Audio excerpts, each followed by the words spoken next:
বড় ধন রক্তের বাঁধন যদি হয় পর নারীর কারণ। কিন্তু আমার ভাইয়েরা আশেপাশে দেখি ভাই বিয়ে করলে হলো বোন পর হয়ে যায়, মানে নারীর কারণে। কিন্তু আমার ভাইয়েরা এখনো পর হয়নি কেউ। আমার ভাইয়েরা সারা জীবন একই আছে, আগেও যা ছিল এখনো তাই আছে।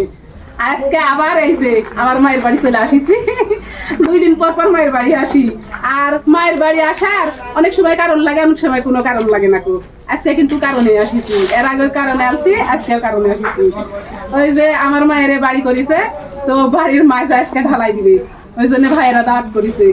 আসলে আমার ভাইয়েরা যাই হোক আমার এক ছাড়া খায় না, একটা মাছও যদি মারে তাও ডাকাই খাই। এটা দেখে আবার কিছু মানুষের জ্বলে।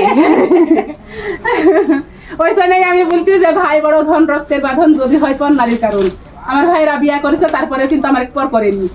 তো এই জায়গা হলো আমি পোল্ট্রি মুরগি আনিছি, মানে আমার ভাইরা যাওয়ার সময় পাইনি। দেখেন পান ভাঙিছে, পান বুঝবে বাজারে নিয়ে যাবে, তারপরে বাজার করবে। আর আমাকে কিন্তু ফোন করে আনতে বলিছে, তাই জন্য নিয়ে আনিছি। আমাকে আনতে বলিছে 4 কেজি, আমি আনিছি 5 কেজি, 2টা মিলে। বয়লার লেলছে ভাইরাল চসি তালা আখি আখি তো আজকে আসলে বাড়ি দিতে লাগে। আর পানের বাজার তো জানেন আপনারা সবাই কেমন, বাড়ি দিতে লাগে হাতের অবস্থা এমন খারাপ যে মানে কি আর বলবো, বলা ভাষা নাই।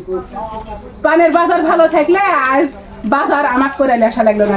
আমার ভাইরা কত বাজার করলো নি তার ঠিকানা, ঠিক ঠিকানা। ওই আমার মামার টাকা আছে, তোমার করে পাম্পটি দিয়ে আসো। তো সবাই দোয়া করবেন আমার ভাই বোনের সম্পর্ক এইরকমই যেন সারা জীবন থাকে। সবাই দোয়া করবেন, কোনোদিনও যেন আমার ভাই বোনের সম্পর্কে কোনো ফাটল না ধরে। সবাই আমার পাশে থাকবেন আর সবাই দোয়া করবেন।